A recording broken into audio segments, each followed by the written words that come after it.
Hi everyone, welcome to our latest installment of Convene Chats. I'm Cliff Steinhauer with the National Cybersecurity Alliance, and our sponsored guest today is Living Security. We just wrapped up our latest in-person Convene event in Cleveland, Ohio, where Ashley and her colleague, or special guest rather, gave an excellent presentation about how the Cleveland Clinic transformed their human security. And it was fantastic to have everybody there. Hopefully, we have somebody on the webinar who was there in person. Great to see you all back. I know there's a lot of previous Convene attendees, a lot of previous webinar attendees on here. So thanks for coming back. We're gearing up here at NCA for Cybersecurity Awareness Month. So if you haven't yet, definitely register for our Champions program to be part of Cybersecurity Awareness Month starting next week already on October 1st. But without further delay, I'm going to let Ashley take it away from Living Security and let us know what's going on. Thanks so much. Thanks, Cliff. And yeah, I saw that you're already out recruiting for 2026 convenes. I can't believe that we are already here at the end of the year. But hi, everyone. Great to see some warm faces, some known faces on the webinar. Excited to be here today on a Friday. For those who don't know me, my name is Ashley Rose, and I'm the co-founder and CEO of Living Security. At Living Security, our mission is bold and urgent to reduce cybersecurity risk by empowering organizations with the visibility and tools needed to foster a secure and resilient workforce. Today's session is actually a follow-up from our last personally hosted webinar around our latest collaboration with the Cyentia Institute. The report that we had launched is called Risky Business, and it's based on insights from over 100 organizations managing real-world human risk. So today, as a follow-up to our past webinar, and we're happy to share that in the chat, we're actually going to look beyond the data. We're going to be looking at the how and the what behind the risk reduction and the playbooks that organizations are running to really improve their program. So joining me today to do that are some extremely special guests. I'll let them all do brief introductions. Wade, do you want to kick us off? Sure thing.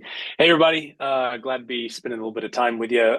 Wade Baker, one of the co-founders of the Cyentia Institute. We're a data science and research firm. We do all kinds of security research and love working with Living Security. Also a professor at Virginia Tech. Where I teach some security classes and feature this kind of research during those classes. Well, thanks, Ray. Hey, everyone. Mark Kalora on the revenue side. We work not only with net new customers, but working with our existing customers who are really looking at HRM as a strategy and as a partner on that journey. And I'm excited to talk through some of the real world examples that we're seeing in the market. And Michelle's going to help me there. Hi, everyone. I'm Michelle Lindley. I'm the senior CSM at Living Security. My background is in program management, building security programs from the ground up. The last one I did was heavily focused on human risk management. And so I'm really excited to be here and share my knowledge and expertise and contribute as well. Great. Thank you, guys. Great. So we are going to dig into upfront into the report. And when we did this, when we partner with Scientia, I know Wade will give some background. You really enter in with a lot of questions but also a lot of hypotheses of ways that you think that the data is going to show up and present. And what the report validated for many of us in cybersecurity that we already knew, but that we were having a hard time quantifying, is that 10% of users are responsible for 73% of risky behavior. And for all of us here, anybody that's participating in a webinar like this or works with Cliff at Convene, really that's not a stat, it's a call to action. Because for so long, people have been treated as the problem in cybersecurity, but at Living Security, we've always seen it different. We think that people are your strongest defense. And that's why we built and pioneered the world's first human risk management platform, Unify, to transform those fragmented signals into intelligence and adaptive defense strategies that really empower both users and security teams. So what makes today's conversation so critical is now that we have numbers, patterns, and behavioral insights to not just see risk, but actually act on it. We're able to move past the era of generic security awareness training and really focus on targeted evidence-based interventions based on real data, real users, and real outcomes. So if you're ready to move beyond that surface level awareness, you're in the right place. And again, we're not going to just stop at the data today. I am excited for Mark and Michelle to share some real world customer stories because that is who they spend time with day in and day out. So let's dig in. All right, I'll open with a few stats, not from this particular report, but from another report, Verizon's Data Breach Investigations report, which long time ago I was one of the original authors of that report, led the team for 8 or 9 years, and it's now been going on longer without me than it was with me, which is actually kind of cool. But one of the things that I love that report does, if you recall, it brings in a bunch of information from a bunch of different sources. And they do look at the human element of cyber risk, and they measure it in a bunch of different ways that I think are pretty instructive. If you just say human risk, a lot of people think of social engineering or phishing, and that is in there, right? I mean, 17% of all the breaches that they analyzed in that report had phishing or social engineering at some point in the chain. 17%, not a small number, right? But what I really appreciate that they did is they realized that human risk is a lot more than just phishing. And so they have various other things that they call in the DBR language the human element. That would include, intentional malicious action by insiders. That would include other errors and mistakes that insiders make, maybe accidentally publishing information to the wrong place or sending in, internal email out or whatever it is. And when you look at that, it's like 2/3 to 3/4 of all breaches now involve a human element. And on the right there, I think this gives a well-rounded nature of all of those kinds of things that you might consider in the human element, right? It's much bigger than what we tend to think. Phishing, training, those kinds of things, and really is all inclusive of everything from how do we protect identities, how do we deal with attacks that exploit user credentials, how do we deal with phishing and those other kinds of things. So we'll dig into lots of these areas, but we're going to talk about visibility in just a moment, and ideally, you want some visibility into everything you see there, right? If any of those things are going on and you don't know about it, then you're partially blind to things that constitute human risk. And Wade, I wanted to share a stat that I came across yesterday. It's something like 58, so almost 60% of employees at organizations are using Gen AI. But most of those employees are not telling their boss. They're not telling the organization. And so Yeah. we're really living in an era that has progressed from what was shadow IT to shadow SaaS, right? And now we have a ton of shadow AI. And so I love that this particular illustration starts talking about use and misuse of Gen AI, but I also need to layer in what you don't know can hurt you. So this is also something that Living Security is looking at as well. And to continue on, yes. So where can we get all of this signal, right? Where can we need to connect the dots and we need to be able to tell a risk-informed story. And so I share this slide up here just to give you a sense, you're already living on a wealth of data. Your colleagues and your security team members are already sending all of this rich signal back into other solutions like a SIM, like a SOAR, and they're being proactive with how they're responding to it, and reactive, both from detection and response. But they have the signal to do something about it, and really that's the point. So our objective was to put that type of intelligence into every program owner's hand. The people that are dealing with our humans need the same level of visibility and context so that they can make informed decisions.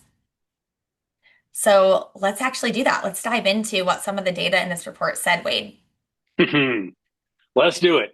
All right. So freeze in your mind a moment that slide that Ashley just had up and think about all of those signals just pouring information in about human risk. Like, this is seeing this little aspect of human risk, this other one's seeing this. And if you can kind of group all of those together and what they are able to see, that would be a measure of how visible human risk is in your organization. And obviously, every organization is different because you've got different telemetry, different signals, you're processing it in different ways, you're paying attention to some, you're not to others. So it's different. And that's bared out in this chart. Every dot that you see in this chart is an organization, and we're measuring their visibility. We're asking the question of what percentage of all of the various aspects of human risk from that little wheel that can be measured, what proportion are these organizations able to see based on the integrations that they have? All right.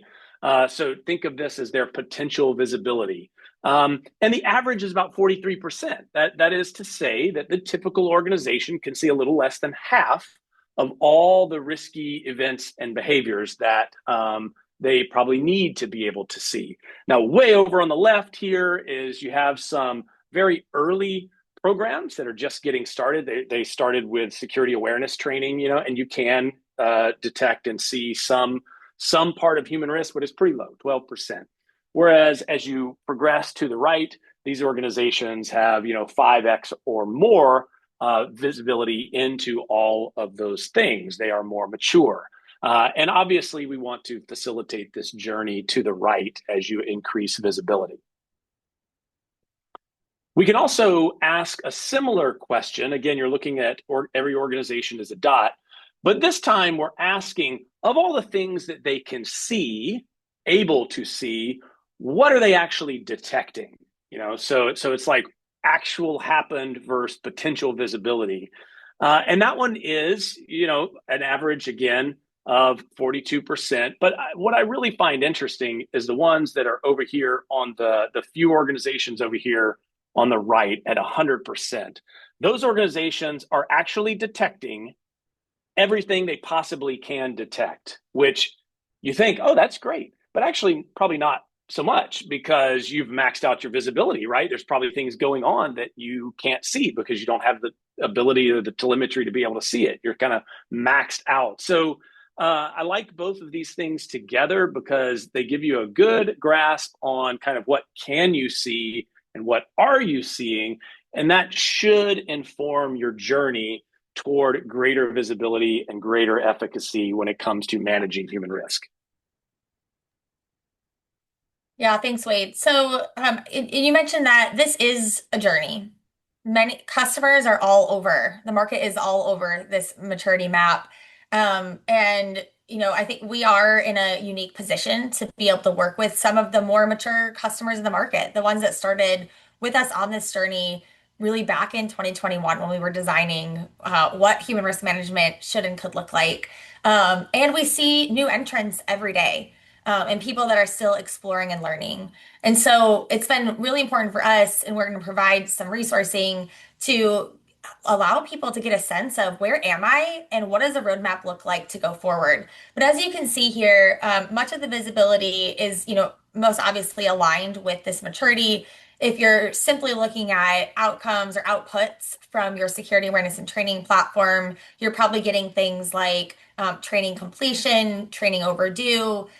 With your phishing simulation program, you're going to get things like, phishing susceptibility, click rates, repeat clickers, report rates. And we're not at that point talking about actual phishing emails, right? So that's that 12% of visibility. And so you could then, conclude that there probably are some in that 100% that are seeing all of these signals, but they have 100% of 12%, which is still not great to your earlier point. And so as we move up in maturity, what we find is the more data points that we're connecting, not only is this a signal of increased visibility for the organization, but it's also increased alignment across the organization. Because once you start pulling things in from DLP, when you're pulling in identity and access management data, now you're having conversations with those security team members around what risks matter to them.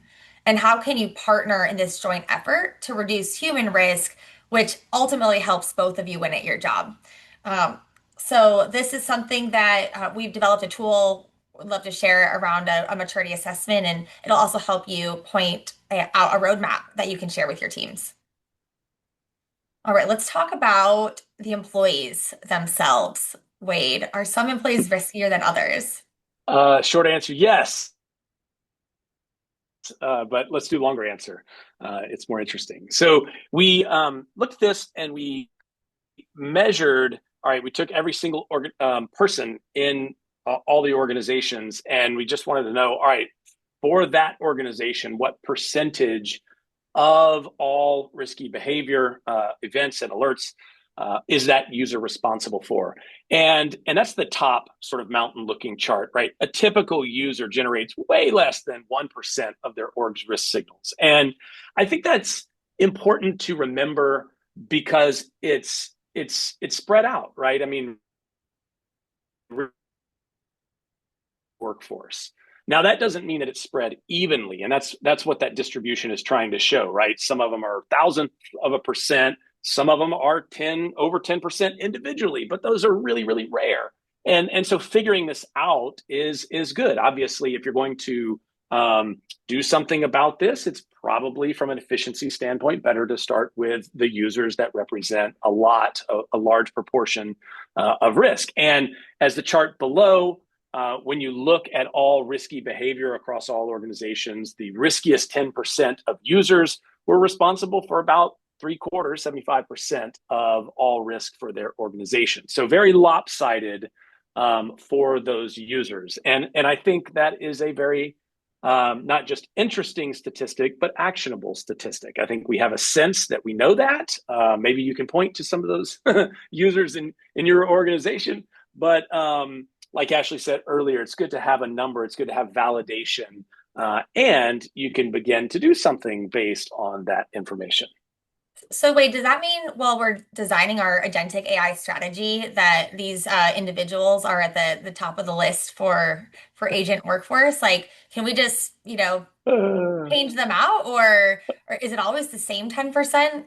I think we found something slightly different than that. Yeah, we did. There are definitely some variations there, and depending on what kinds of behaviors and what kinds of risky events you're looking at, that population changes, right? And the data suggests different actions for different populations. So I think we'll dig into that a little bit. We had a little fun with this. Yes, yeah, let's go ahead and dig into it now. All right, so I have to admit at this point that I'm a bit of a nerd. Normally, if I'm on a webinar and I'm using my normal background, which isn't here today, even behind this virtual background, I have a bunch of geeky stuff behind me. And sometimes that translates and leaks out into projects like this. And it really worked out, I think, in this one. So as we, as a group with Living Security, started looking at the data and kind of trying to figure out, what does this mean? What's it telling us? It became clear that certain profiles of users emerged when it comes to their risky behavior, or something that I love that Living Security does is they have vigilant, right? Users aren't just risky, they're not just bad, they actually do good things too, and that can be quantified and assessed. So let's give them some credit for that. And so we started asking questions like, hey, is this user doing more vigilant things, or are they doing more risky things? And what is the ratio of that? And the risky things that they're doing, are they always doing the same risky thing over and over and over again? Or are they just blowing it out over everything and they're like equal opportunity risk person and they just do everything they possibly can? Same thing on the vigilant side. So we came up with this. If you are familiar with Dungeons and Dragons, they have these character alignment charts. And if you choose a character, you kind of, it's on two dimensions. You can be lawful, neutral, or chaotic, and you can be good or evil. And here's some of those very classic Dungeons and Dragons types of characters. And let's see what this looks like from a data standpoint. So let me do some terminology here. So up in the upper right, we have this lawful vigilant, our security paladin, maybe, if you will.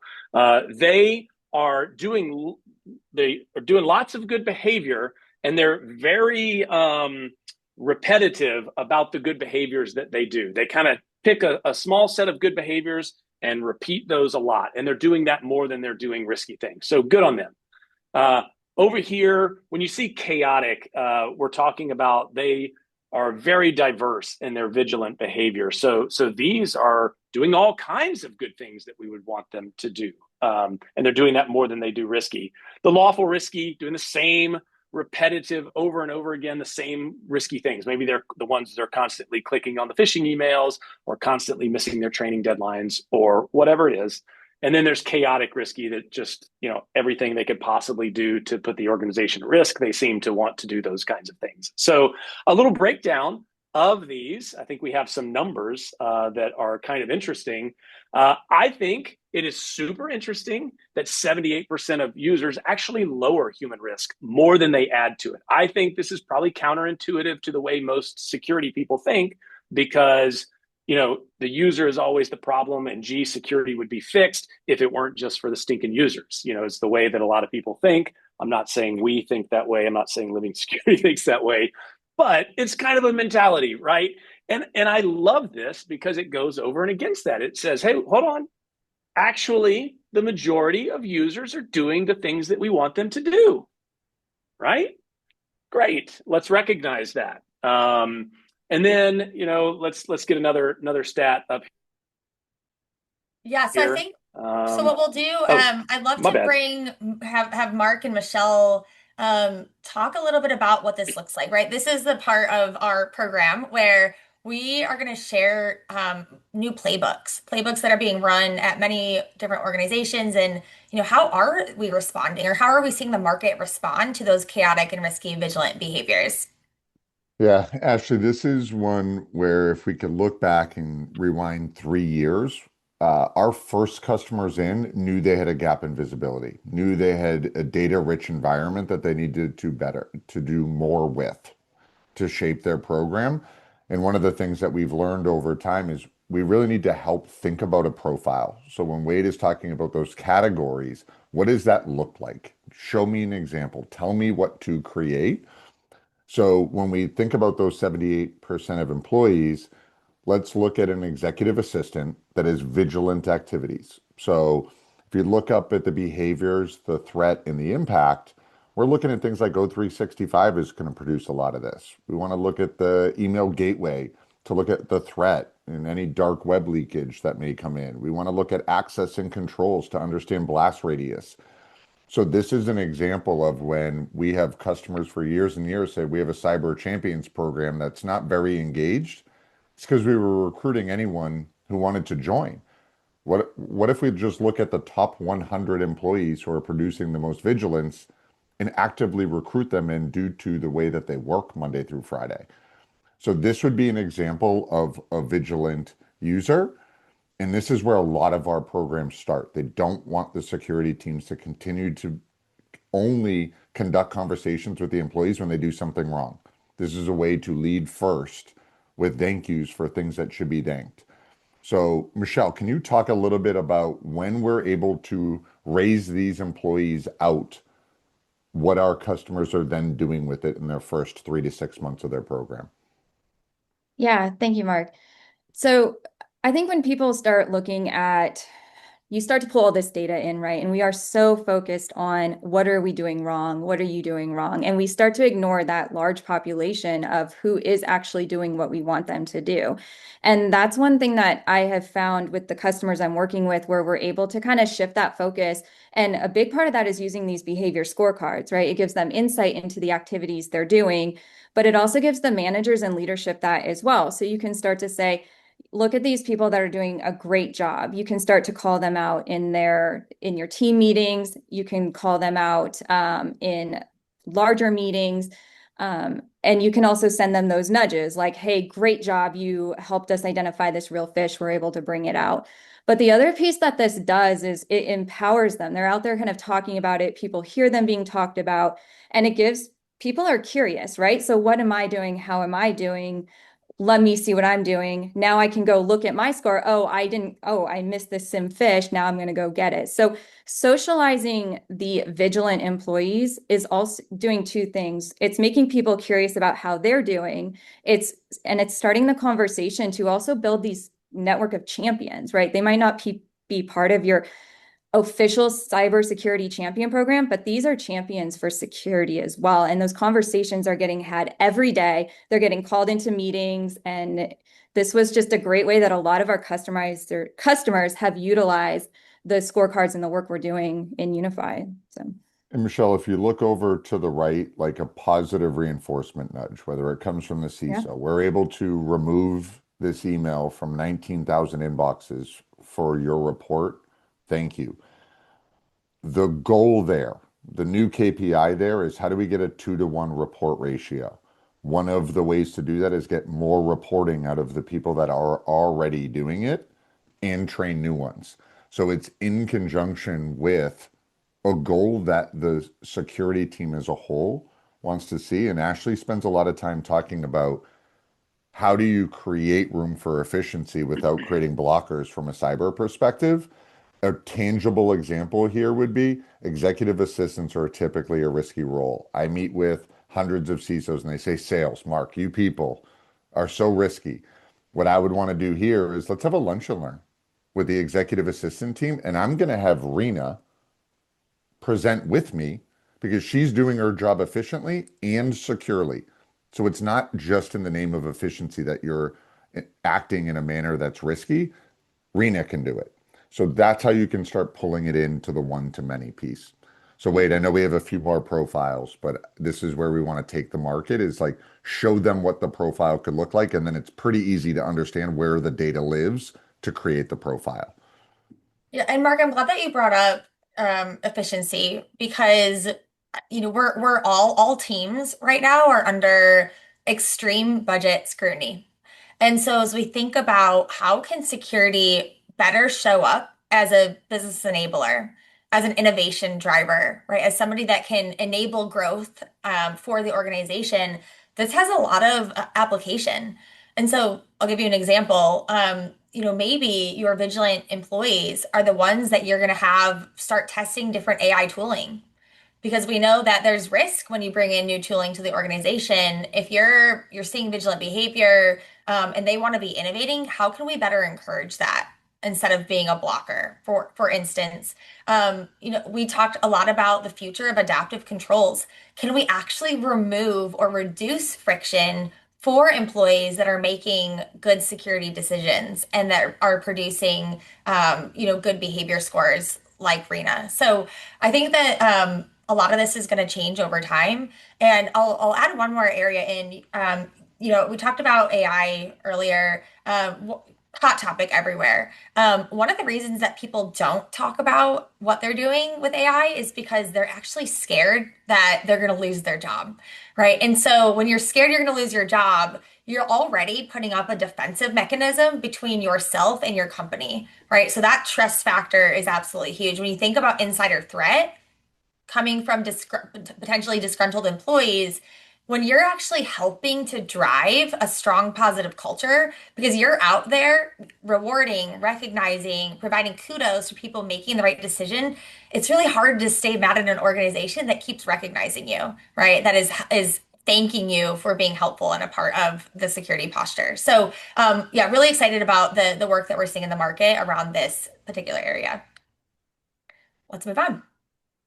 I have to say I really like the profile because from the data perspective, you can see these differences, but fleshing it out with action plans is really cool. So, when we look at this box is showing that, all right, over half, 55% of users tend to do the same few things over and over again, whether that's lawful whether that is risky or vigilant, right? They're repetitive in their behavior. And I think honestly, part of this is human nature, right? You tend to repeat the same things. You tend to go with what's comfortable. You do your job pretty much the same way every day. That's probably describes most people. That's why we see that being in the majority. All right. And there's something you can do about that if you kind of understand, because it's repetitive, it's easier to diagnose and figure out on the risky side, all right, what are those things that they keep doing? If it's on the vigilant side, what are those great things that they keep doing? Let's reward those, like they were saying earlier, and maybe let's get them to expand it. But I think we have a profile on risky users as well, just to kind of give you a little sense of what some of that looks like. Same thing, Wade, right? Same role, say access levels, data points and entry points are all similar. And this is where when we talk about human risk management, it's a strategy, it's not a tool. The strategy, an example of a human risk strategy that dates back 10 years is at one click we do this, at two click we do that, at the third click we do this. We know we're not going to fire the CFO, but that's still our policy around that. So when we think about human risk management, how do we look at our data differently and create a new version of that?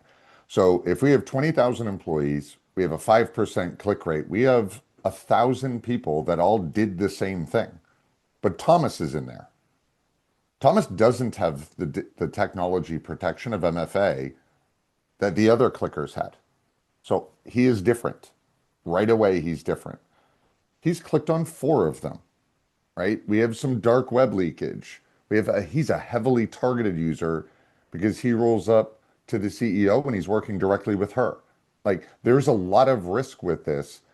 So we cannot respond as the same behavioral click that an intern or somebody junior in marketing had. So, Michelle, when we think about our customers, when we talk about efficiency, the more mature customers are less annual training, shorter annual training to the 78% who are doing what we're talking about in the training. Whereas this profile will get consistent training throughout the year. I think we've learned that annual training in October Awareness Month don't suffice when it comes to truly measuring and de-risking the organization. You can't consistently train large organizations.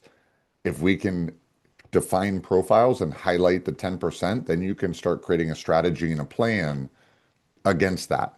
So, Michelle, these pop up. You work every day to create a profile of risk to get proactive against incidents and risks in the market. Now, what do we do with the risk profile?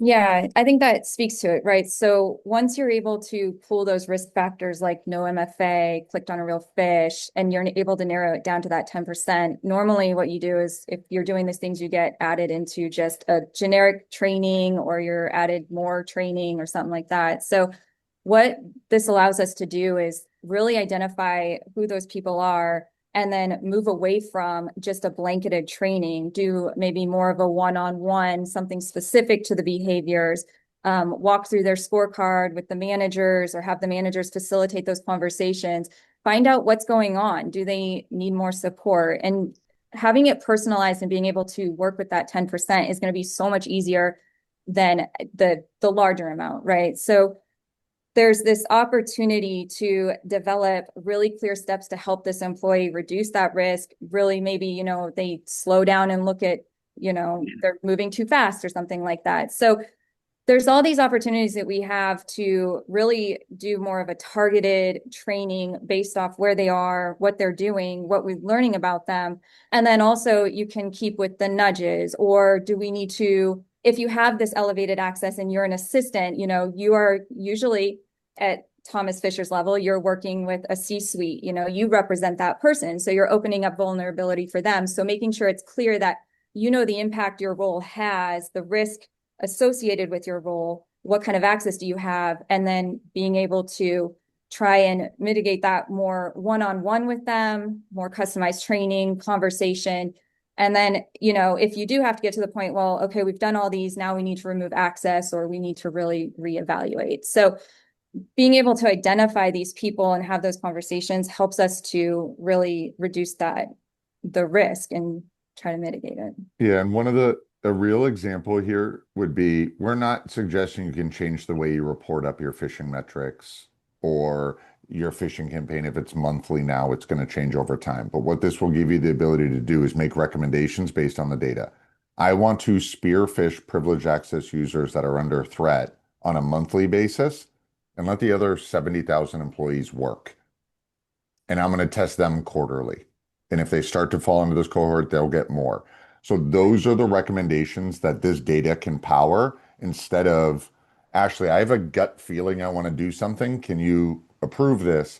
How do you go there with data and say, I'm strategically spearfishing a market that needs to be spearfished of our employees, and I'm going to let them be okay because they're reporting, they're not targeted heavily, and they're just doing their jobs. So this is how it blends into tech investment, strategy, planning, and efficiency. And let's bring up the human fact, like the human part of this, Mark. So if I'm getting more spearfish than my colleague, maybe I'm not very happy about that. Like, why am I getting called out? Why am I being targeted? But if you're going to give me the context that I have a lot of access to data, I'm getting highly targeted. Oh, and I've had some negative behaviors as of recently.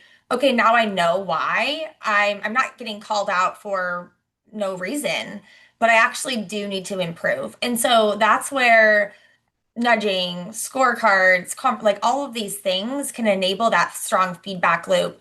I remember a very clear conversation early on in founding Living Security where I was just doing market research and asking users, like, what do you think about your security awareness team and the training that you're getting? And one employee specifically said to me, they tell me security is important, but I hear from them once a year. And that has like just stuck with me for now 7 years. And so I think we can do better. And these are some great options. Let's keep going. All right. Yeah, this is a chart that I think backs up a lot of what you just saw. So again, I think there's a tendency when we talk about human risk, riskiness, and those kinds of topics, we think it's all behavior. We think bad behavior. You're misbehaving. That's why you're risky. As Mark, Michelle, and Ashley were just showing you in the profiles that you've seen, those users are considered vigilant or risky, not just because of the things that they're doing, but who they are, the kinds of technologies they're using, the data and systems they have access to, how they are targeted or not. And what you see here is kind of a breakdown. So let's just take the lawful risky chunk, because that brand of users, again, these are users that are doing the same few risky behaviors over and over again. And when we look at all the things of what makes them, quote, risky, about half of that is behavior driven. They're doing the same things, but then the other is event driven. So they're constantly being sent emails in order to try to entice them to click. They are being targeted in various other ways. There are other kinds of events around them that are going on. And in this case, you can kind of view behavior as the things that they're doing and can control, and the events as the things going on around them that are, a combination of who they are and where they are and what they have access to and all that. Can't really control that. So I think this is a really strong reason why even great training programs are not going to address all of human risk, right? At its best, if you had a perfect program that perfectly eliminated every bad behavior, you'd solve half the problem for lawful risky users, and that program doesn't exist, by the way. So point is, you got to have all of these things, and the scorecards and whatnot that you were just looking at for those profiles, I think bared that out, that all of that context is important because those users are risky or lawful for various reasons. Lawful tends to be behavior driven, but a lot of risk is that event driven stuff that the user can't necessarily change their behavior to make go away. Exactly. And you layer in inherent risk, you layer in access, all of these things that just come with the territory. It's, why humans are what make companies go at this point. In the future, I think that we're going to see some non-humans as well, workers working alongside of us. But the only way to completely reduce your human risk is to not have people in your business, and then you may not have a business at all. So it's all about risk management, not risk elimination. Yeah, and if we jump one slide ahead, this is a positive, right? I know we'll share this out, but here is a description, right? So we're talking a lot about the employee view, that when you trigger it right, you can intervene at the one-to-one level through automated nature. The bigger conversation is, how do we align with the business? How do we get the leadership on board that you own the P&L, you own your people, you need to start being responsible for risk, and that starts with sharing information with the managers. This is not something, I hear this all the time. Great, if we put this in the hands of the managers, they own it. No, they're not cyber security leaders. It's an understanding of it. So a tangible example here is one, how do we benchmark based on risk on department, right? So how do we take in the data to show them they're risky? One of my favorite conversations is CISO sat down with the CFO. I know 24 people clicked on a phishing sim last quarter. And it was like, let me show you something. Your team was targeted 1,200 times this month. That was the first time that CFO has heard how much their team is under threat.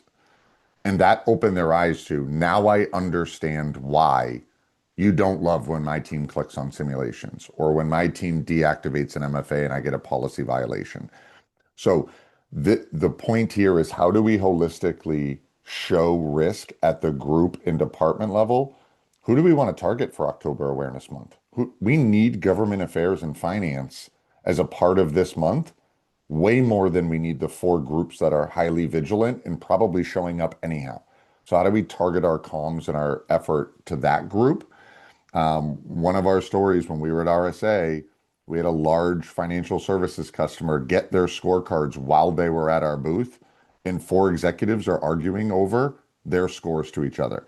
That competition, that healthy understanding of risk, because it's simplified. We're not getting into you clicked on this malicious website on this date. It's holistically your team is exhibiting these behaviors and here's how that looks in comparison to the other teams.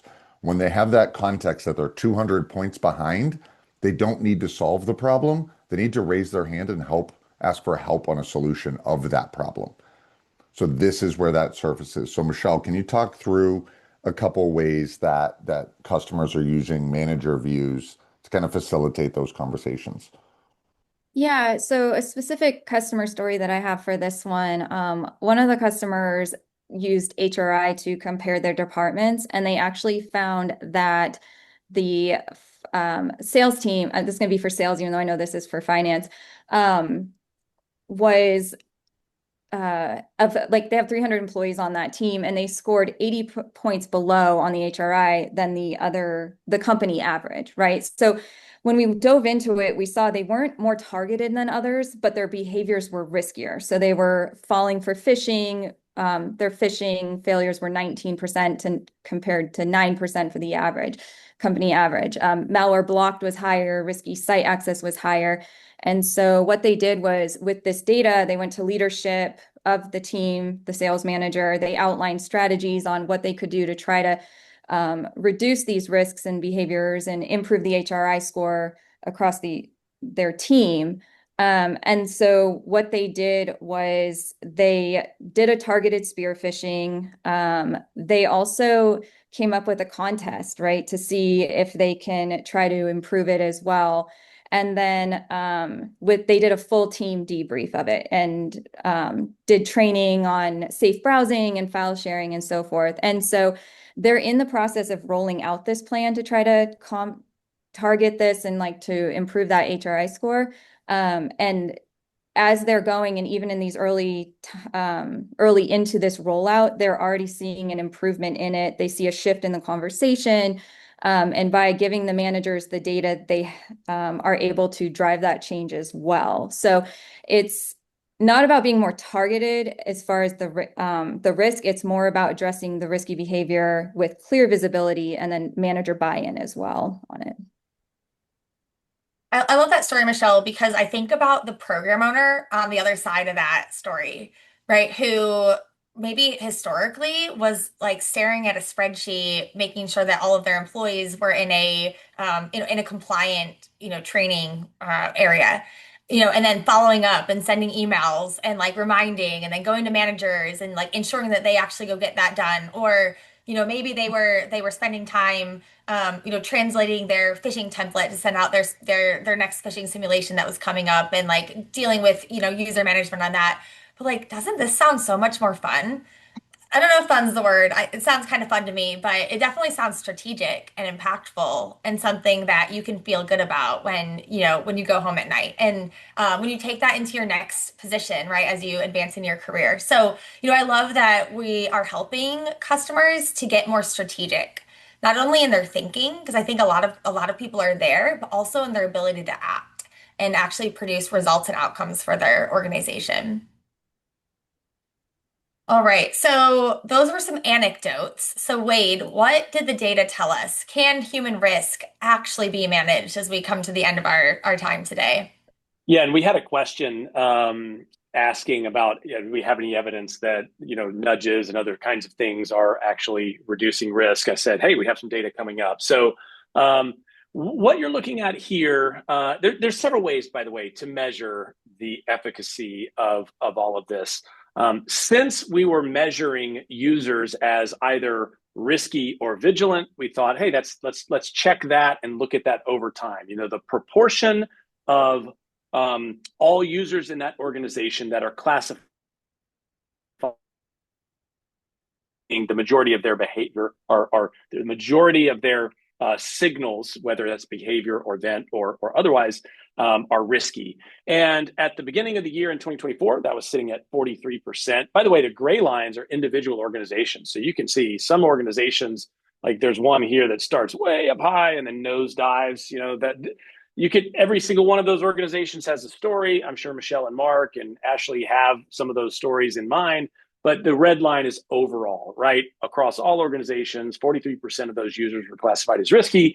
And at the end of the year, that's 21%, less than half. I mean, that's the kind of response that we want to see, right? We want to see the proportion of risky users in those organizations going down because that means less risk.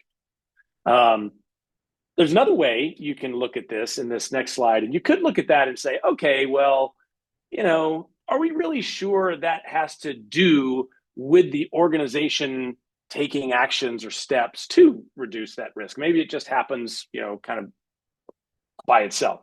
So we tried to isolate it. And essentially, we took for every single user the amount of time that they were in that risky state before some kind of action plan, whatever that action plan was. So we measured this in days for a 90-day period. And then there's an action plan for that user. And then we measured another 90 days to see what proportion of that time they were considered risky. And we just took the delta between the two. And so on average, they spent 60% less time in a risky state after those action plans, which frankly, I was really surprised by. I mean, I didn't expect it to be that effective. And Yeah. Michelle hit on this too, right? There's two ways to drive down risk. Sometimes HRM, it's see risk 1 minute module or second click 6 minute module with a. There's also the ability that identity data that comes from SailPoint. If their score is under 50, we have customers that just go in and put it into a SailPoint workflow right from the platform to remove access. So I'm no longer losing data because Yeah. I no longer have access to the data to lose. So a Which I lot think of is a this could good. be automated over time, which is why you see wild Yeah. swings. It's not that a module shifted behavior. Sometimes it's a control that was put in place. Yeah, and I bet that's why down below the red arrows, overall across all categories of risk, it's 60%. But for data loss associated risk, it's 98% reduction. And Mark, I bet that's what's going on there, right? Someone just turns off access to that data and boom, it drops it. So that's why that one is so much of a shift. Whereas some of these others that tend to take longer, are not quite so dramatic, but still very effective in all of these different categories. And we are coming up to the end of our time together, which is so sad because I think this has been a fantastic conversation. The data is clear. This is why we did the report. It's why we partnered with Wade and his team at Cyentia. They're great. They really do act in a third party manner, but also as great partners coming out and telling these stories with us because they're motivated to help drive change in the market as much as we are. So. The data is clear. We're believers. We also provide awareness and training. So we think it's a tool in the toolbox, not a strategy. And I think Mark said it really well. So we need to do better, team. Everybody on the call, I'm going to call you part of the human risk team. And we have learnings, best practices. We have, different colleagues at other organizations now to really learn from. And of course, we love to partner with the market and people that are passionate about this. We have some recommended next steps. We'll send these out. And then I just want to put out an open invite. Very excited about this. So back in 2020, we launched our first ever, at that point, Breaking Security Awareness Conference. It was virtual because obviously we were not together. But after that, we kept it virtual. By 2022, we had HRMCon, which was the world's first human risk management conference. It was a fantastic event. It always is every year. This year, for the first time ever, we are going to be hybrid in person in Austin at the Austin FC Q2 Stadium for any of you football/soccer fans, depending on where you are in the area of the world. We would love to host you, even if you're coming from far, far away. Let us know. Go to livingsecurity.com/HRMCon 2025. If you can't make it in person, you can register virtually. And if you're busy that day, if you register, we will share out the recordings. So I look forward to continuing the conversation in just a few weeks from now. Wonderful. Awesome. This has been really, really great. Thank you all so much for being here. Ashley, Mark, Dr. Wade, and Michelle. This has really been informative. And for everyone on the call, we'll be sending out the recording link afterwards, and definitely reach out to us to follow up and keep that conversation going. Cool. Thank you so Thanks, everyone. much. Appreciate it all. You. Bye.